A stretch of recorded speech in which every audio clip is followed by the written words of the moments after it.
بسم الله والحمد لله والصلاة والسلام على رسول الله وعلى آله وصحبه أجمعين وبعد. Nous sommes arrivés à l'étude des noms d'Allah Azza wa Jal par le biais de la lecture du livre Fiqh As-Sama Al-Husna, Asma'illah Al-Husna, la compréhension des plus beaux noms d'Allah Azza wa Jal, en rappelant que tous les noms d'Allah Azza wa Jal sont des noms qui ont cette particularité d'être beaux, d'être magnifiques. Les noms que nous voyons ici sont Al-Mu'ti, Al-Jawad, le donateur, le généreux. On prend cela comme traduction de départ. Donc Al-Mu'ti, Al-Jawad, Allah est le donateur, le généreux. Le nom d'Allah Azza wa Jal, Al-Mu'ti, le donateur, est affirmé et confirmé dans le Sahih d'Al-Bukhari, le Sahih d'Al-Bukhari, dans lequel il a été rapporté dans le hadith de Muawiyah qui dit قال رسول الله صلى الله عليه وسلم من يريد الله به خيرا يفقهه في الدين. Donc le messager d'Allah sallallahu alayhi wa sallam a dit celui à qui Allah veut du bien, il le rend instruit dans la religion ou lui fait comprendre la religion. Wallahu al-mu'ti wa ana al-qasim. Et Allah est le donateur et je suis celui qui partage, c'est-à-dire au nom d'Allah Azza wa Jal. ولا تزال هذه الأمة ظاهرين على من خالفهم حتى يأتي أمر الله وهم ظاهرون. Et cette communauté ne cessera d'avoir le dessus sur ceux qui sont en divergence avec eux jusqu'à ce que l'ordre d'Allah arrive, vienne et qu'ils aient le dessus. Alors qu'ils auront le dessus, la communauté du prophète Muhammad sallallahu alayhi wa sallam. Quant au nom d'Allah Azza wa Jal, explique Cheikh Abdel Razak Badr, son nom Al-Jawad, le généreux, eh bien son évocation nous est parvenue dans le hadith divin Qudsi, le hadith d'Abi Dhar, قال رسول الله صلى الله عليه وسلم يقول الله تعالى يا عبادي كلكم ضال إلا من هديته. Al-Hadith. Donc le hadith dans lequel le messager d'Allah sallallahu alayhi wa sallam dit Allah, le Très-Haut dit ô mes serviteurs, vous êtes tous égarés excepté celui que j'aurai guidé. Et le hadith contient effectivement wa ana jawadun karim, et je suis le généreux, le bienfaisant. Donc jawadun na'am, le généreux, dans le hadith se trouve l'évocation de ce nom d'Allah Azza wa Jal. À la fin du hadith, dans la version de Tirmidhi et Ibn Majah, ذلك بأني j'ai dit Jawadun Karim, c'est Jawadun Majid.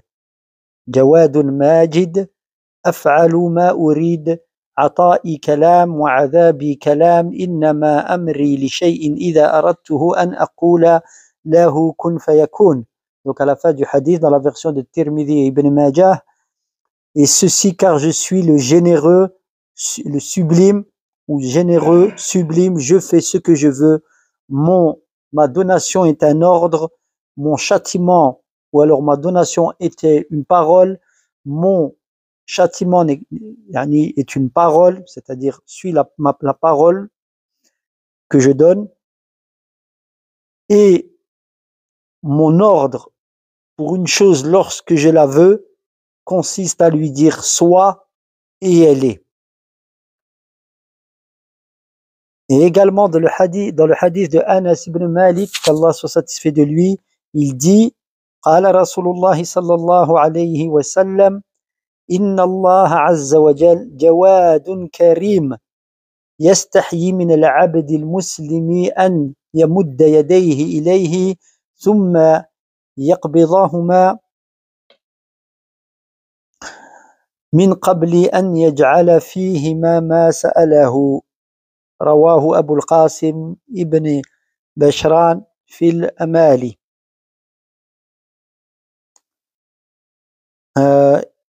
Donc, le sens du hadith, Allah est certes généreux et bienfaisant, il se gêne de son serviteur soumis, le musulman, lorsqu'il lève ses mains vers lui, puis qu'il les ramène, donc lorsqu'il lève ses mains vers Allah, puis qu'il les ramène à lui, après invocation, avant qu'il ne lui accorde, dans la traduction littérale, avant qu'il ne mette dans ses mains ce qu'il lui a demandé. Ici, ce hadith, il nous est rapporté qu'il y a dans sa chaîne de transmission le hay'a ou la hi'a, au sujet duquel, il y a des paroles quant à son authenticité, d'accord? Et le reste des membres de la chaîne de transmission sont sûrs.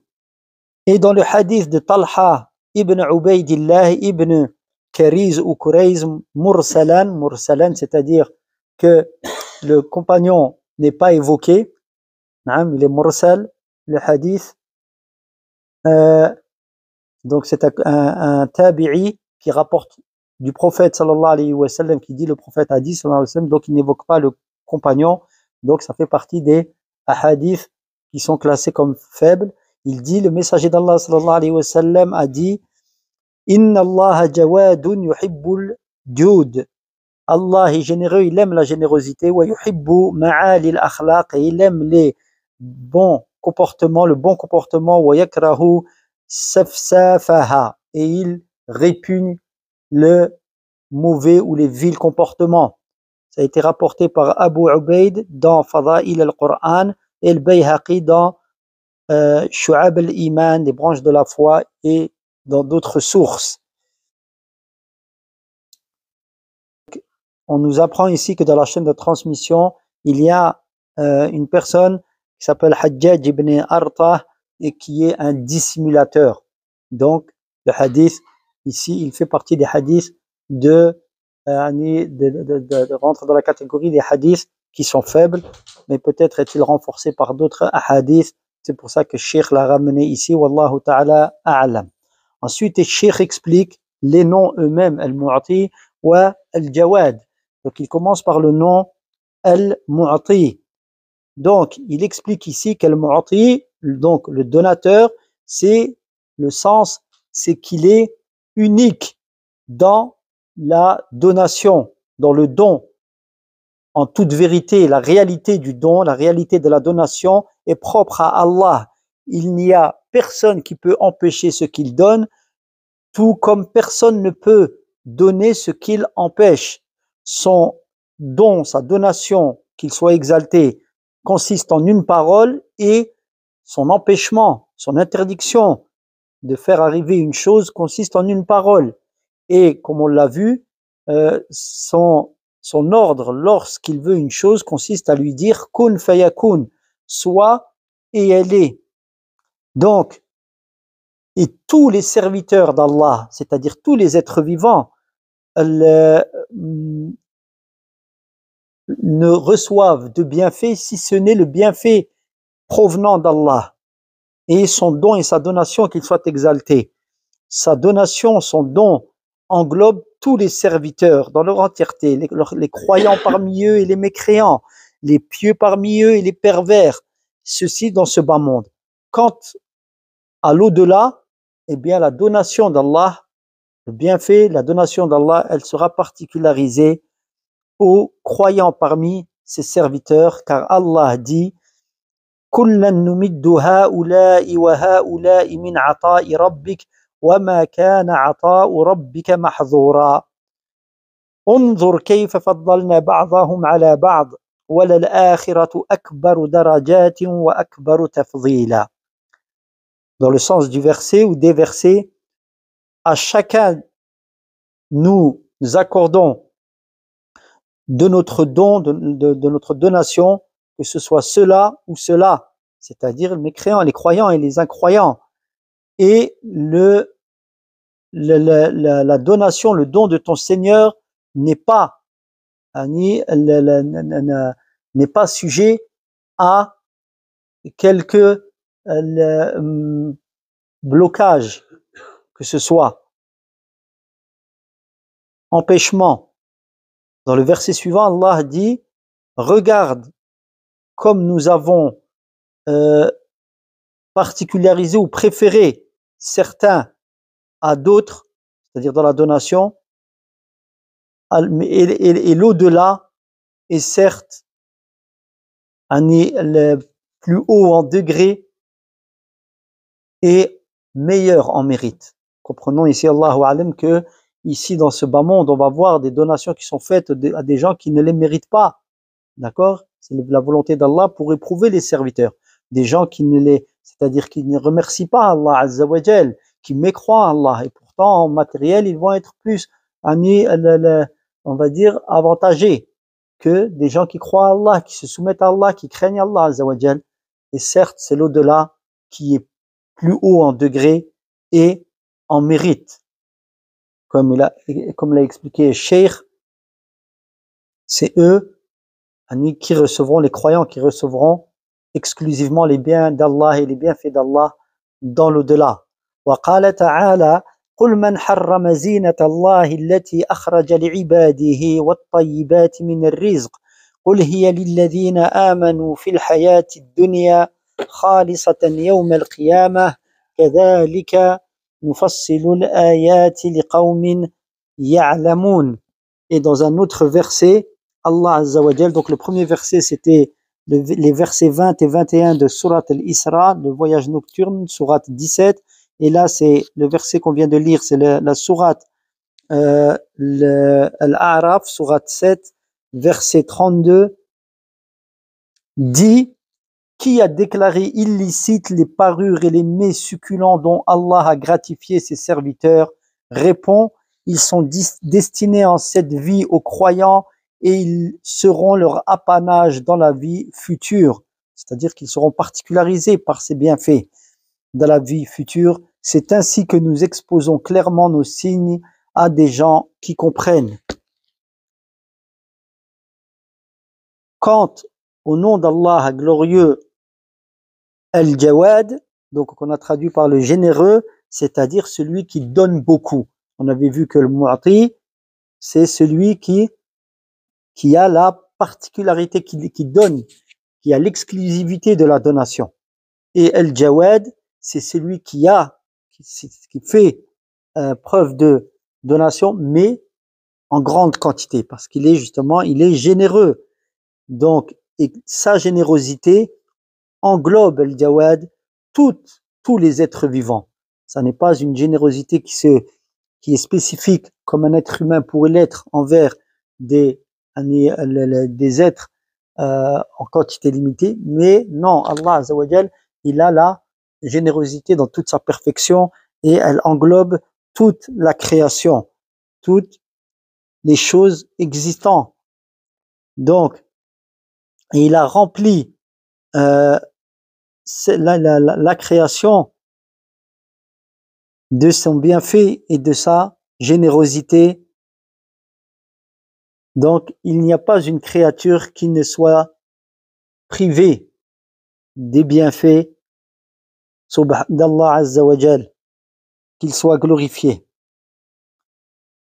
Je reviens une seconde au hadith qu'on avait donné tout à l'heure au sujet de Al-Jawad, et qu'on avait donné le fameux hadith qui parlait de la faiblesse de celui-ci de par le Al-Hajjaj. Naam, Ibn Arat, le Cheikh dans le Ta'liq explique que, en résumé, les hadiths qui parlent du nom de Al-Jawad, si il est apparent que ils sont tous sujets à parole quant à leur authenticité, eh bien les uns renforcent les autres et l'ensemble de ces hadiths indique, quand on les rassemble, la confirmation du nom d'Allah Al-Jawad. Et Cheikh al-Islam ibn Taymiyyah rahimahullah a confirmé cela dans son livre Bayan Talbis al-Jahmiyya, l'exposé des ambiguïtés, donc le démontage des ambiguïtés de cette secte qu'on appelle al-Jahmiyya, qui rejette les noms et même les qualités d'Allah Azza wa Jal wal iyadhu billah. Donc, le sujet d'Al-Jawad, Cheikh rapporte une parole de Ibn al-Qayyim. Donc le sens de la parole de Ibn al-Qayyim, donc, est que Allah Azza wa Jal, dans ce qu'il a exposé à l'homme, eh bien, il l'a informé dans ce qu'il lui a exposé de promesses. C'est le fait que qu'il est le plus généreux des généreux et qu'il est le plus celui qui fait le plus preuve de don, qu'il est le plus noble des nobles, donc ici dans le sens de Akram, Karim, dans le sens de la générosité, donc de la bienfaisance, le plus bienfaisant, le plus bienfaisant des bienfaisants, le plus miséricordieux des miséricordieux, et que sa miséricorde, parce qu'il est Arhamur Rahimin, sa miséricorde a devancé sa colère, et sa douceur a devancé son châtiment, et son pardon a devancé son châtiment, la prise du serviteur à cause de ses péchés, c'est-à-dire l'application de son châtiment, de ce qu'il mérite de rétribution négative, c'est-à-dire pour le serviteur, et la rétribution d'Allah n'est que justice, et que également il y a dans ce qu'Allah ce dont il a informé son serviteur, le fait que il a répandu sur ses serviteurs ses bienfaits, et qu'il s'est imposé à lui-même, car rien ne peut, ni personne ne peut imposer à Allah ce qu'il veut. C'est Allah qui se prescrit ce qu'il veut à lui, et il ne doit rien à personne. Eh bien, il s'est prescrit à lui-même la miséricorde, et il a également exposé et informé que il aime la bienfaisance, al-ihsan, la générosité, al-jud, al-ata, la donation, ou al-bir, donc là, le fait d'être bienfaisant, et que le bienfait, le mérite, il se trouve dans la main d'Allah Azza wa Jal. Il distribue ce bienfait, et que le bienfait dans son entièreté est dans sa main, et le bien dans son entièreté émane de lui, qu'il soit glorifié et exalté. Et également, Ibn al-Qayyim poursuit en disant qu'il a informé subhanahu wa ta'ala à ses serviteurs que la générosité provient de lui, qu'il aime faire preuve de générosité sur ses serviteurs, et qu'il leur accorde des bienfaits, et leur accorder des bienfaits, donc, et qu'il les englobe de tout cela, et qu'il parfaisse, il aime à parfaire son bienfait sur eux, et leur multiplier les dons, et Allah aime se faire connaître à ses serviteurs par ses attributs et ses noms, et il veut se faire aimer, donc, par ses serviteurs, en donnant ses bienfaits et ses largesses. Et également, il dit, Ibn al-Qayyim, donc il est le généreux, al-Jawad, par essence. Par essence, il est le généreux. Donc, et la générosité de tout être généreux qu'Allah a créé et depuis qu'il a créé et tant qu'il crée Allah Azza wa Jal, eh bien la générosité de tout être généreux qui fait preuve de générosité est inférieure. Donc la totalité, la somme de cette générosité est inférieure à une fourmi, par analogie à sa générosité à lui, subhanahu wa ta'ala, qu'il soit exalté, subhanahu wa ta'ala. Donc, il n'y a pas de généreux dans l'absolu si ce n'est Allah Azza wa Jal. Et la générosité de tout généreux, d'accord, fait partie de la générosité d'Allah Azza wa Jal. D'accord?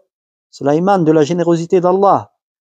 Et son amour pour la générosité et la donation, le don, l'ata, l'i'ata, et la bienfaisance, l'ihsan, wal-bir, wal-in'am, donc l'accorde de ces bonnes choses et le mérite qu'il accorde, l'amour qu'il a pour cela est au-dessus de ce que l'on peut imaginer, que tout être vivant peut imaginer. Donc ici, Allah explique Cheikh Naam ibn al-Qayyim, rahimahullah, il dit, comme il l'a dit tout à l'heure, donc il est le généreux par essence, tout comme il est le vivant par essence. D'accord? Il est le savant par essence, il est Sami' al-Basir, il est l'audient et le voyant, par essence. Sa générosité, sa haute générosité sont les implications de son essence. Et le pardon est plus aimé auprès de lui que la vengeance. Et la miséricorde est plus aimée auprès de lui que le châtiment. Le bienfait est plus aimé auprès de lui. Al-Fadl, faire preuve de don, de bien, est plus aimé que faire preuve de justice. C'est-à-dire, comprenons ici de châtier celui qui le mérite. Accorder quelque chose, bien que en châtiant, c'est par justice, mais il aime et préfère le fait de accorder le bien et le pardon, comme on l'a vu.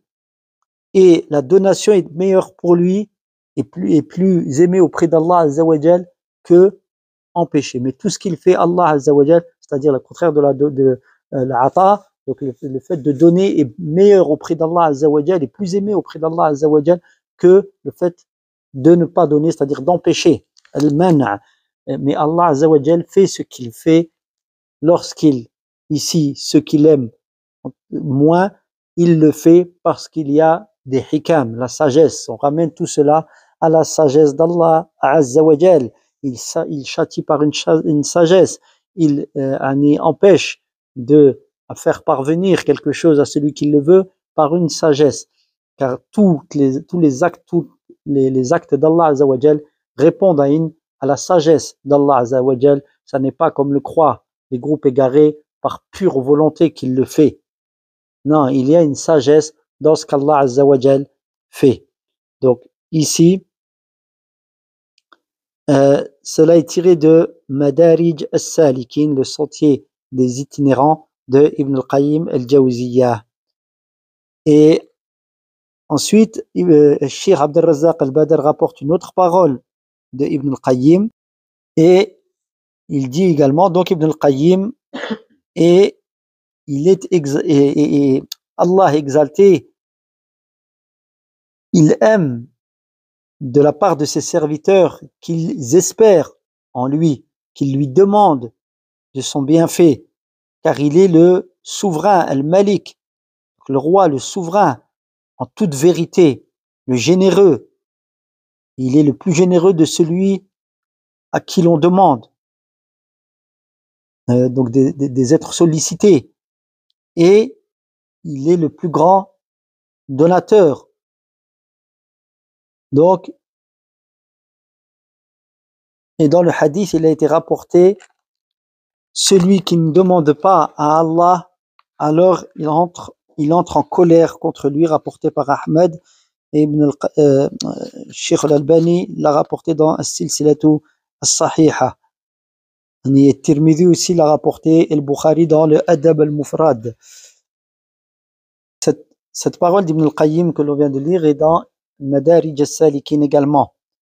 Et il dit également, Ibn al-Qayyim, rahimahullah, ici, Ibn al-Qayyim, dans le sens de la parole, que je résume, il dit, dans un autre passage, cette fois c'est dans le livre Tariq al-Hijratain, la voie des deux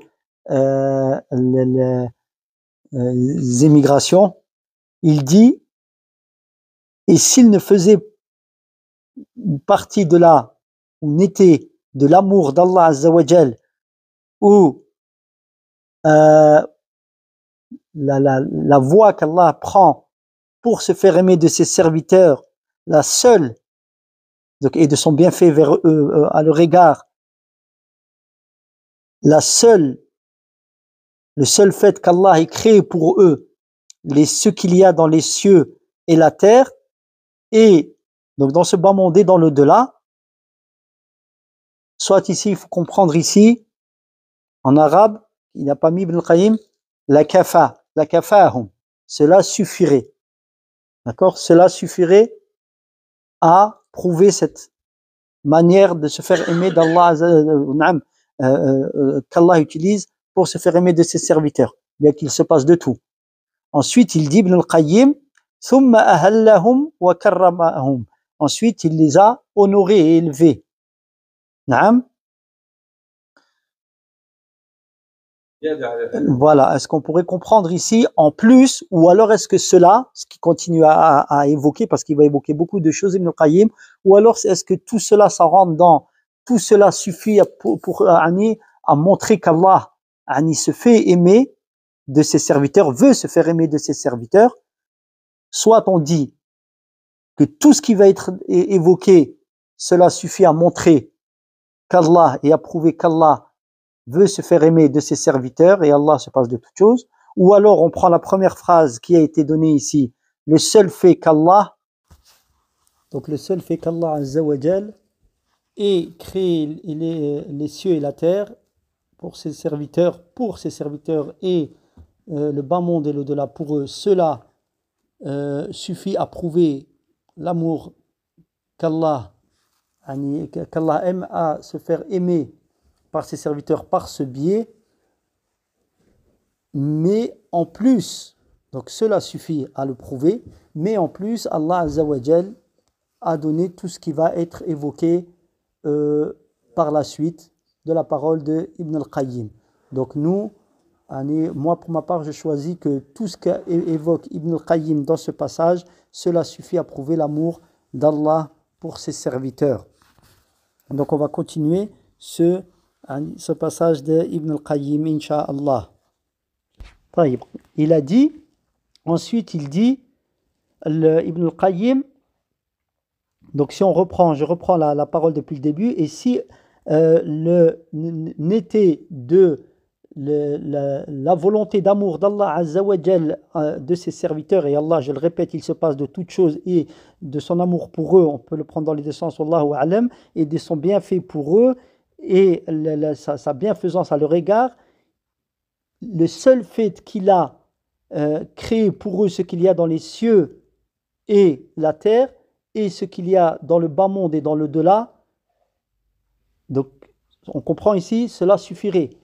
On peut le comprendre comme ça. Moi pour ma part, je dis que tout ce qu'il évoque ici, à la suite, c'est-à-dire les bienfaits, cela fait partie de cet ensemble de choses qui font que cela suffit à prouver l'amour d'Allah Azza wa Jal pour ses serviteurs et le fait qu'Allah veuille se faire aimer de ses serviteurs.